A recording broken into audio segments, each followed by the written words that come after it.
Cool, man. Hamilton, thank you for joining me. It's Uncontaminated. Um, I guess where to start? I mean, like, we could start with, I guess, how is like COVID and stuff affected your practice and your craft in the last like year, and how have you had to adapt? I guess. Well, uh,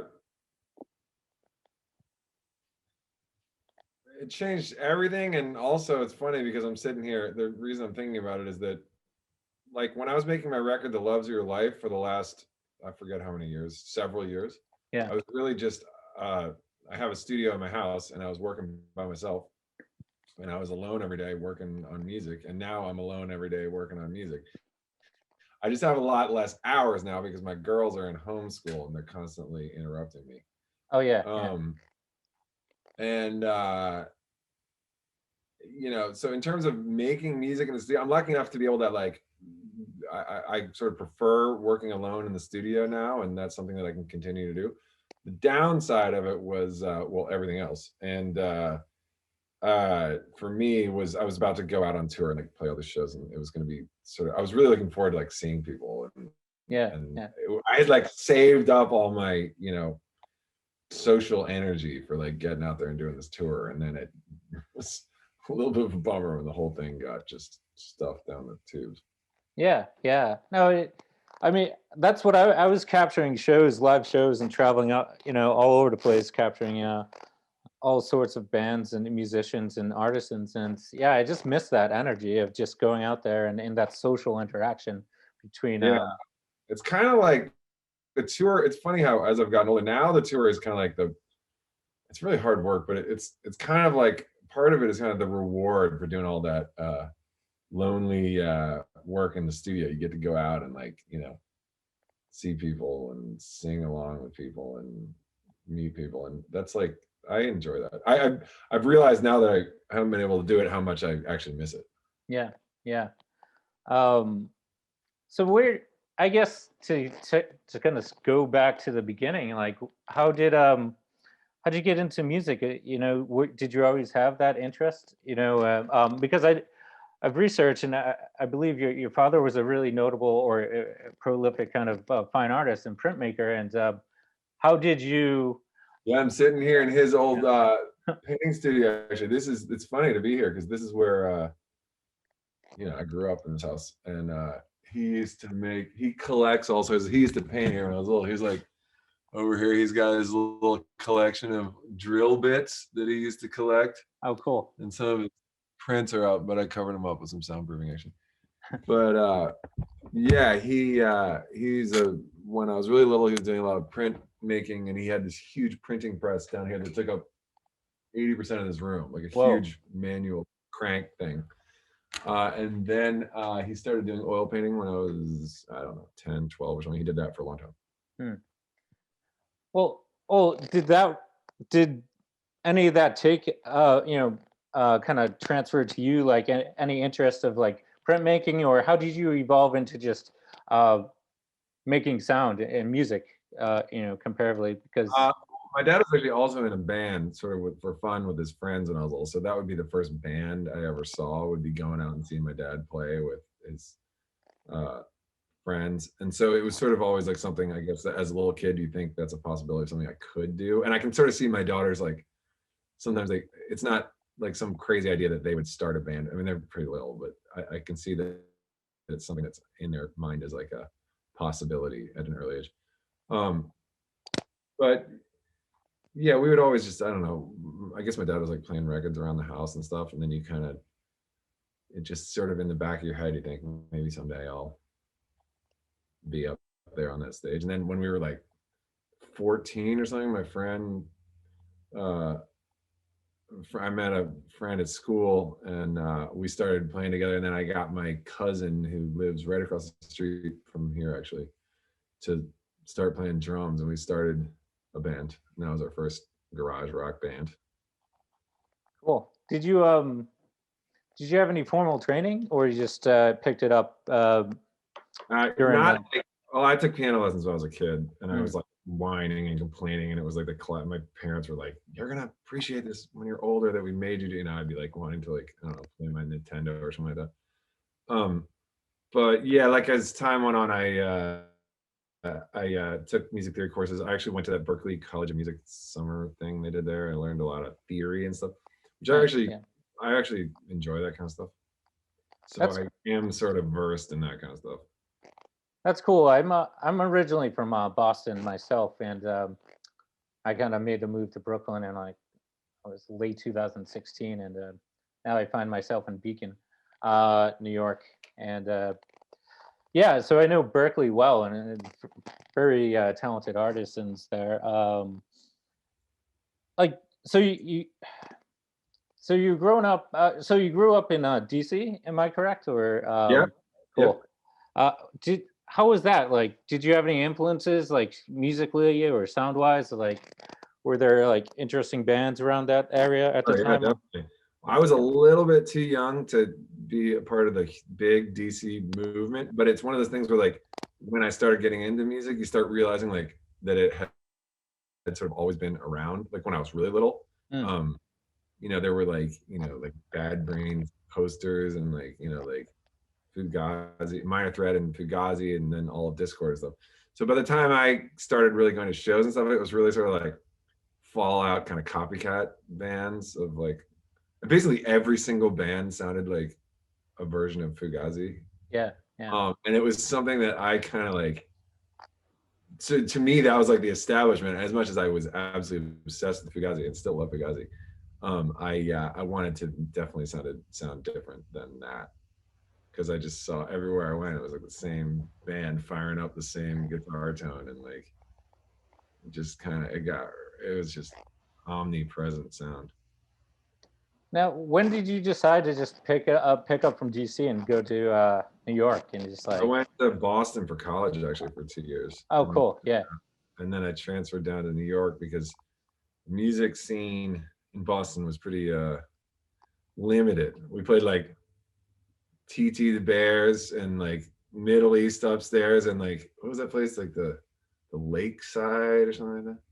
We played each of those like 4 times and it was like, okay, what do we do now? yeah, that's true. That's what I found too. Is like Boston was pretty small scene, so you had New York is obvious on the East Coast is the obvious place to go for any arts, music, whatever. It's the scene. Then when did you kind of like kind of form the Walkman? I guess. What or how was that like that process or like? We moved to New York in like 98, I think. And I was with a sort of incarnation of the band that I had started when I was 14, a couple different people, but same band. And we went on and played in New York for another two through college and stuff. And we had zero success. And it was a lot of trying. I mean, we were out there playing all the time and trying.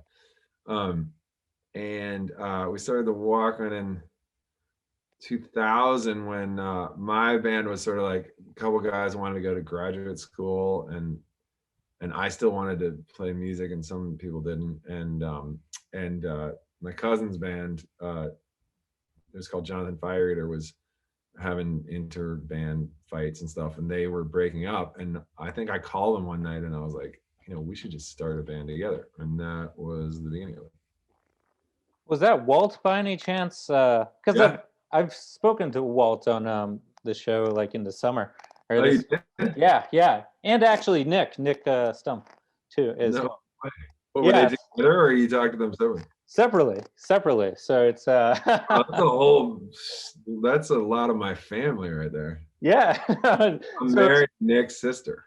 oh yeah, I think I was like I think I just popped up on the web. You're married. I was like, is that Nick's relative? And like, whoa, that's crazy. Well, I should get my parents down here next. I know.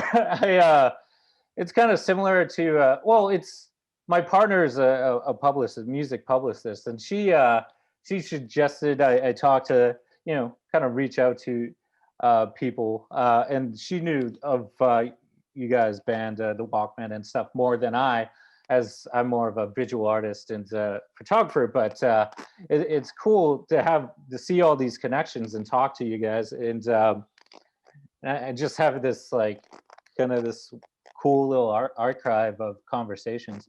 Well, Wall was awesome. it's awesome. Yeah, yeah. And I think actually, I think my partner saw you, you guys, I think together in Beacon. Do you travel up here, or maybe last Well, few months ago? Or he lives upstate now. I went and visited him a couple months ago. Yeah, wait, she was there? it was like she walked. Oh, it was like the bar, the Dogwood, I think. And we were picking up an order of food. I don't know. She mentioned that, but I mean, not during the pandemic. I haven't gone to. Oh, in Hudson, I went to this coffee shop one time. We were outside. I don't. oh I've never yeah, been. huh? Maybe she might have been mistaken. I don't know, but I was like, that would have been weird.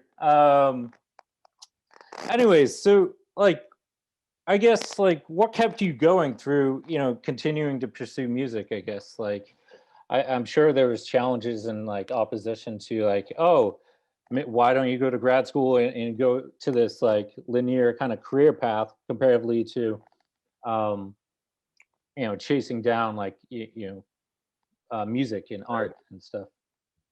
It was the only other thing I ever really wanted to do. Yeah, yeah. So I used to work at the Metropolitan Museum of Art for a while, and that was really an interesting place to be. And I could. It's it's a place I could maybe imagine having a job that I would find interesting, just to be around all the exhibitions and stuff. But I wanted to play music. I don't know. It's one of those things. It's like you're kind of just always thinking about it. And when I was working in an office job, I'd be like, just thinking about my songs all day, totally distracted. So it was kind of like the thing I clearly felt like I was cut out to do. Yeah, yeah.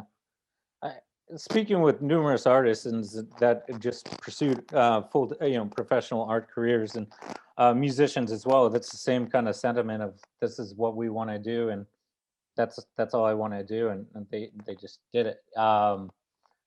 Was there any like super like I don't know, like I guess like struggles in the beginning, or obstacles you've kind of had to overcome, or did I just say that? Well, I mean, it wasn't like, everybody in my family was like supportive of the idea. Um, yeah, it's tough. It's not an easy business to get into at the beginning. I mean, it's tough when people won't even let you like play your stuff, and it just seems like a uncertain. You don't have a record label. Like, how is anybody ever going to hear your song that you think is so great? And Yeah, all you want people to do is hear it, but you can't find the place or the time, the opportunity to even play it for somebody. That can feel so overwhelming, and like, it's tough. But you gotta like, I don't know, go do some humiliating shows and like, you know, play at terrible times, and for the bartender only and stuff like that. Like, I've done that plenty of times. yeah, yeah. um Regarding like songwriting, what do you pull from, just how do you, what's that process like? It does Do the lyrics just come to you, or do you kind of, how is that process like? I'm kind of curious, I guess.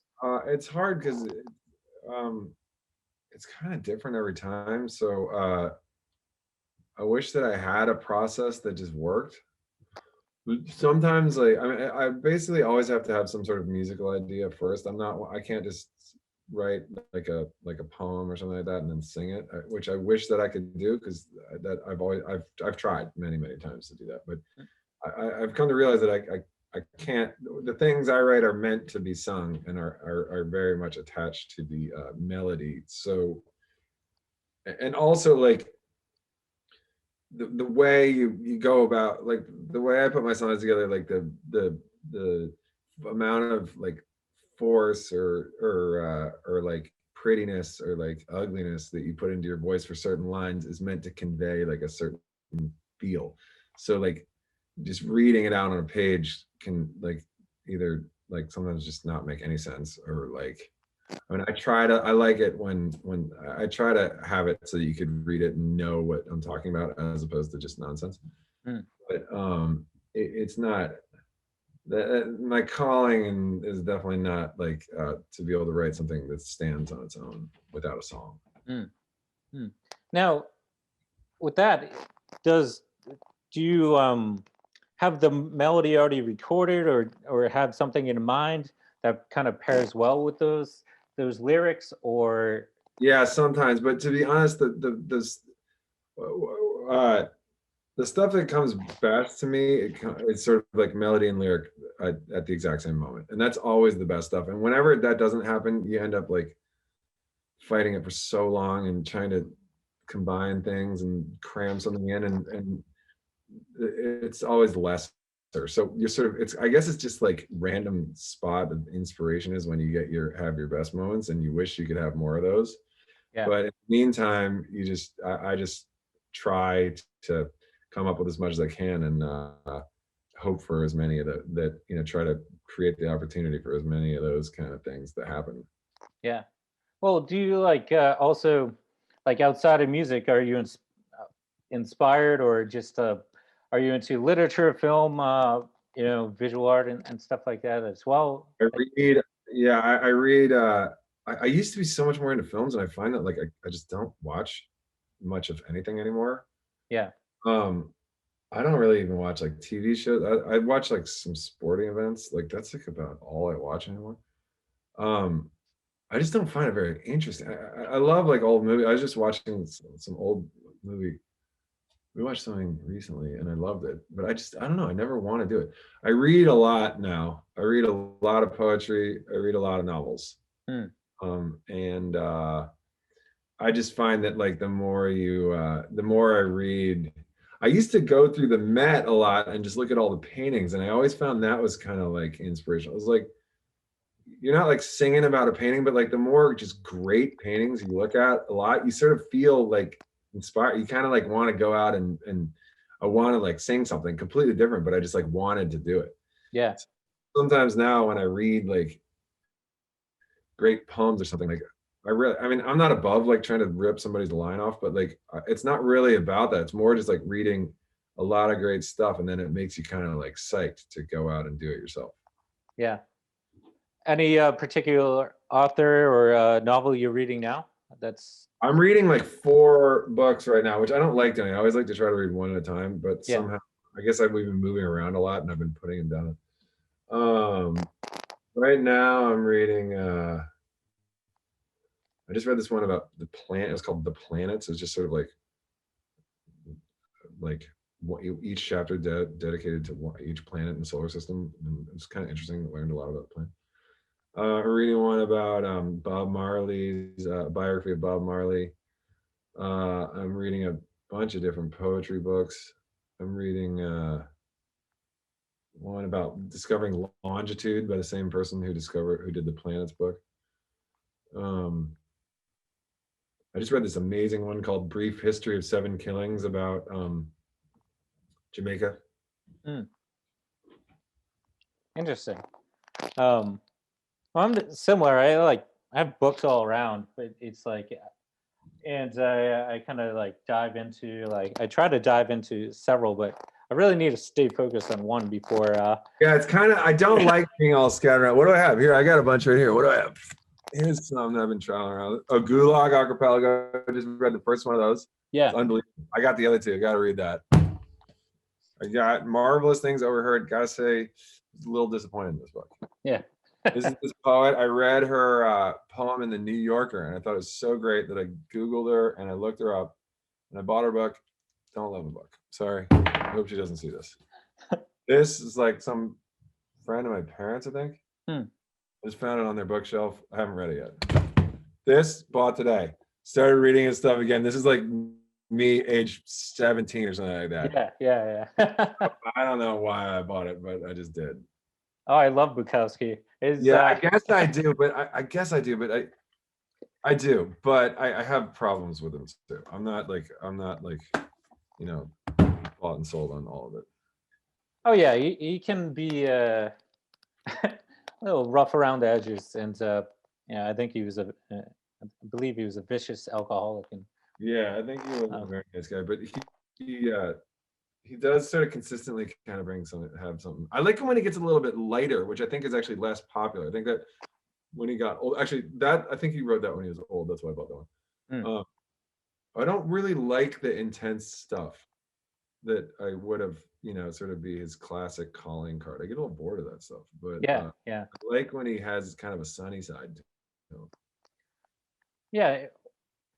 I yeah, that I haven't actually thought of it. I've just been I never thought about the haven't dove.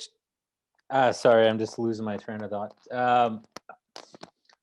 I haven't dove into the lighter side of Bukowski, I guess. I mean, it's not that light. Yeah, It's yeah. Well, the lighter side for Bukowski yeah, comparatively I to. just like yeah.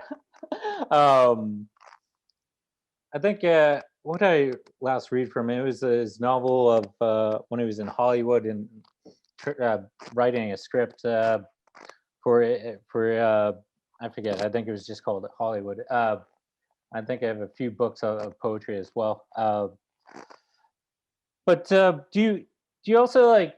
I don't know. Do you pull from like any like spirituality as well, or like kind of dreams, or into that kind of realm, or Um, I I'm not particularly religious, but I will say like you start reading about like the cosmos and shit like that, and history of time. And I just read this book about theory of relativity.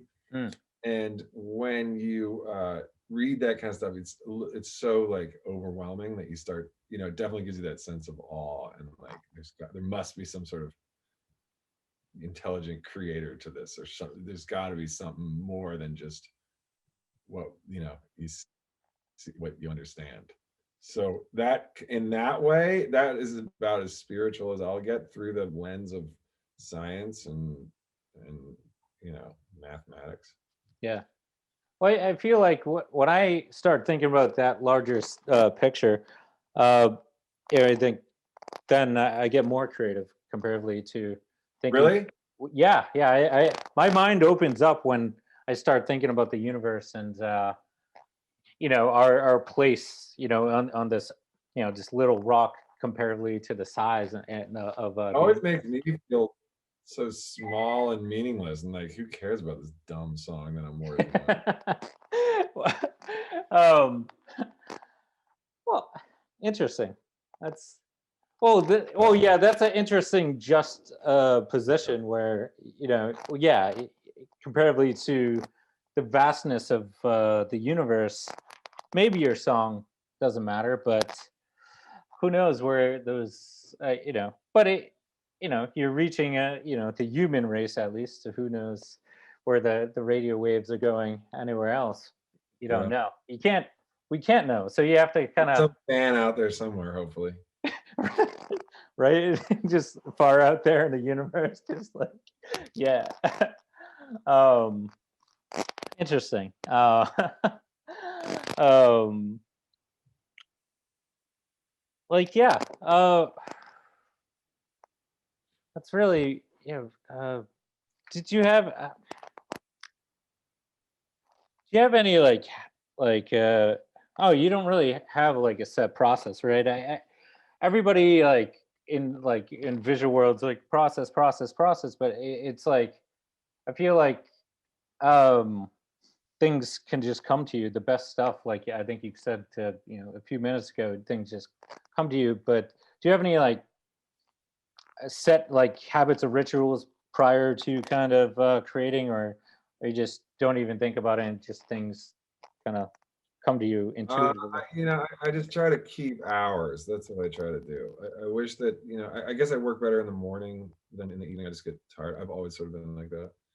Um, just I go at it every day and I try to play as much stuff as I can, and this it's not a very like productive. It's I mean it's there's a lot of wasted time. It's not very efficient, so you end up wasting a lot of hours. Unfortunately, I wish that you could I could get those hours back. You know, there's nothing worse than like it's always been that way for me. My old band, everything you spend weeks and like months, all of a sudden you realize, and like you're really not that in that much of a different place than you were before. But then, I mean, just through like trying and just living and stuff, you get to the spot where maybe something hits you a little different, and then maybe you're able to come up with something different than you would have before, just through persistence. Mm, mm. Um, well, what was well? How has the reception been for your new latest album? I guess you released last year. Um, did I have no idea. I haven't seen any. I haven't been able to. I mean, I know that like what you can read online. It seemed like the reviews were good, but it's just like I just like blast it off onto Spotify, and then like yeah, somebody tweets about it, and somebody writes a nice article and something, but you don't even see it in like the paper anymore. You just like see it on your screen, and there's not. I have a copy of my vinyl record, but like I don't play it for anybody. I don't see anybody. I don't. It feels just completely like a dream, like something that maybe didn't even happen. yeah. Well, I feel like last year felt like that too, or 2020 was just most of the year was like didn't happen because I've had a lot of conversations like this in interactions via Zoom, but you still leave not you leave kind of empty. It's just like okay, It just doesn't feel real. yeah, I've exactly. always felt like that ever since music went digital. It's been sort of headed in that direction.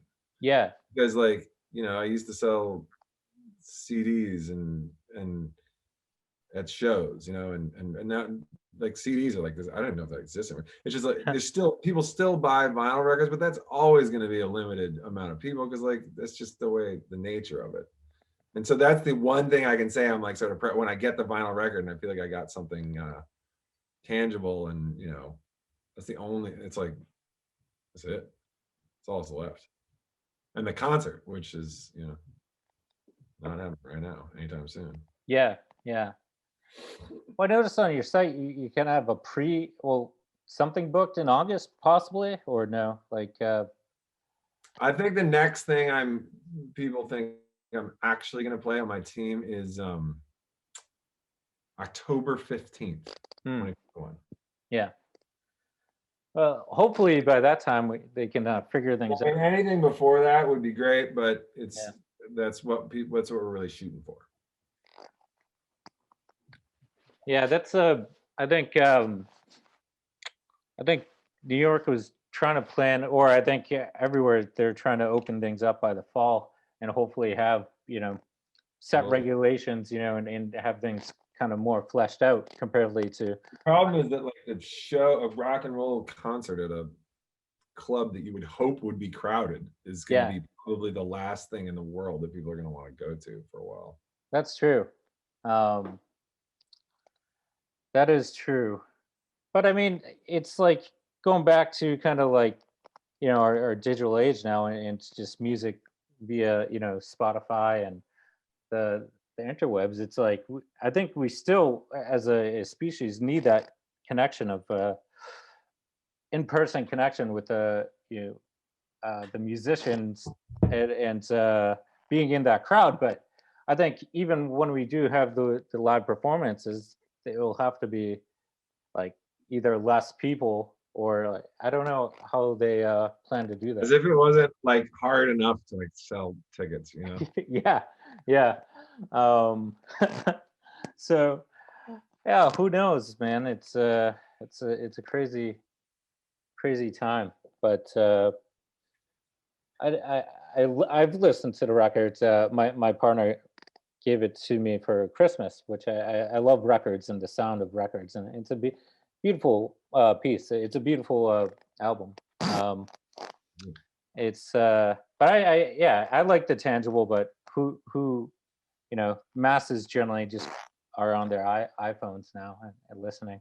I mean, I am too, very much so. It's just that like, it's just like, you know, I collect records, but it's just like as a person who like creates it, it's the only time that you feel like you've actually created anything real. It's the only like, it's like the end of the process, you know, when you get the record. Yeah, yeah. Well, it's Sorry, like, just plugging that in. oh, no worries. Well, it's like now too with like movies, they just because of COVID, they just generally go right to online platforms, which is like totally you missed a total experience of going to the theater and sitting in the and seeing a film for the first time in a theater. And now you just online, you could be by yourself on a screen, and it's I think you kind of lose something, you know. You I guess you lose that energy uh, and human connection, I guess, with the piece of art. And I don't know. It's good. The interwebs are good to get that get out your stuff to the masses, but it also I think it kind of doesn't translate well to a intimate experience with the piece of art or music. But yeah, it's interesting to think about that. If that makes any sense, I don't know. Sometimes I just, but yeah, I guess I guess I don't want to take up too much of your time, but so where do you see? I guess like in a larger scale, like where do you see your I know your music going in the next. It's hard, you know, with the to project these days, but do you see I've it? got a record that I've been working on real hard. I mean, that's the one thing is since I didn't go on tour, I've had a lot more time to be in the studio here working. Yeah, And, yeah, I'm making some good progress with it. I'm actually kind of having a good week for the first time in a very, very long time. cool. So like right now, I'm trying to finish off the week on a high note. Yeah, yeah, totally. Um, and on that note, like also how if you look back from like when your early days with the Walkman to now, like how has your music progressed or evolved? I guess. Well, I play everything now, and the Walkman, I was just the singer and the occasional guitar player. But I mean, Yeah. I wrote stuff then, and I write it now, which is the sort of my biggest role. But now I play everything, and I put it all together, and that has made it really interesting to stay, you know, to stick with it because you just like looking at it from a completely different point of view, and you know, finding a new instrument to play is always a good instrument. You know, picking up a new instrument is always like you just sort of like, you know, scales are different, and you start looking at here playing different chords and playing different. You know, I learned the violin recently. I just bought this the other day. Oh, cool. Violin. Um, so you know, I that kind of thing is always a way to stay, you know, make it feel fresh. Yeah, yeah. Um, Also, if you had any like lessons, you would pass on to say if your children would want to be musicians or anybody else or younger generation, would you use would you have any key points in that aspect of like pursuing music or art or is that just kind of cliche? I don't know. I mean, no, it's just hard. Like, it's kind of like I feel like anybody who really should do it should like needs to just figure it out on their own. Like, I didn't get guided into it. My dad was playing in a band, but like never like. I mean, he was encouraging when I wanted to do it, but he never like said like, "Hey, when you know it's time to start that band?" Or like, Yeah, you know, there's never any or moved to New York. They didn't want me to move to New York. You know, yeah, they, not because they didn't want me to play in a band, but just because they didn't want me to get in like trouble. yeah, And you know, if you're gonna do it, you kind of got, you know, a lot. Everybody, all my friends who did it, like most of them, like I don't think a single one of them comes from like a family of like musicians. I guess I know some people whose parents were into art in some way or another, but like I don't really know anyone that really sort of pioneered their own way that like came from like it was like something they felt that genuinely themselves, and they like did it against like in some situation where it wasn't necessarily promoting that, Hmm. encouraging that. Basically just going out and doing it because it's who you are.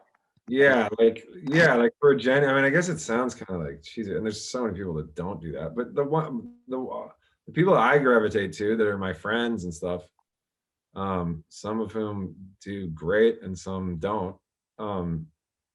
They're the ones. I feel like you can just tell. I don't know, when I listen to their music and I get to meet them and we get to be friends, you can tell that they had like some spark inside, something that they came up with on their own that encourage, they made themselves do it. Hmm. It's just you have to be. I guess what I've kind of on a larger kind of lens through what I've observed. It's you have to just have this like obsession with something.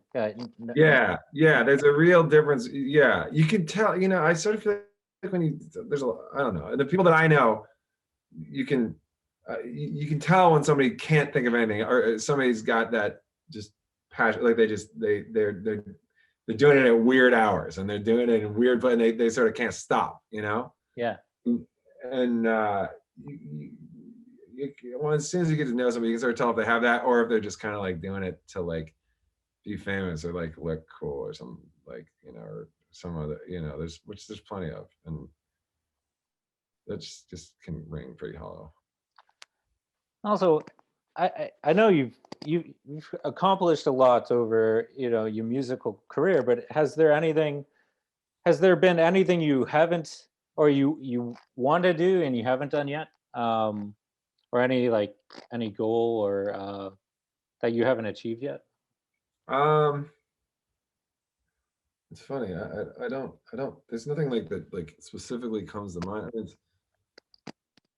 it took when I when I left the Walkman and started over on my own solo stuff. It was so much more like starting over than I ever thought it would. Than I was ready for. Like if somebody had told me what it was really gonna be like I might have thought twice about it. But like I wanted to do that. But getting back to a point where I have like you can like doors aren't like closed on me anymore, and being able to play when I want and pretty much where I want is like that's all I can kind of ask for. I mean, like that's great. You can sort of eke a living out of it, and like some sort of like stability, I guess, is the word, which is funny because it's like the most unstable job you could ever possibly be in. Oh yeah. Oh, I know it well. I mean, Yeah, I'm sure you do. it's been like a crazy journey on my end too. But I'm sure. I actually asked Walt a similar question. I think he said like I think he would really like to write a Broadway show, or like a music. He'd be great. Yeah. But I think once again it's time and allocating your time and resources too to what's going on at the Yeah, time. well, he could do that. He could do that. Yeah, but I wouldn't want to keep any more of your time. I know you get that flow going this week, so I'll let you get Yeah, back to the right. studio or continue recording or writing. Boom. Yeah. Yeah. But thank you for talking to me. Yeah, my pleasure. Yeah. And hope everybody's safe and well. And Same with you. Look forward to the dog. I'll see you at the dog collar or whatever that place is called. Yeah, Dogwood or whatever. But take care. Okay, man. Take it easy. Be well.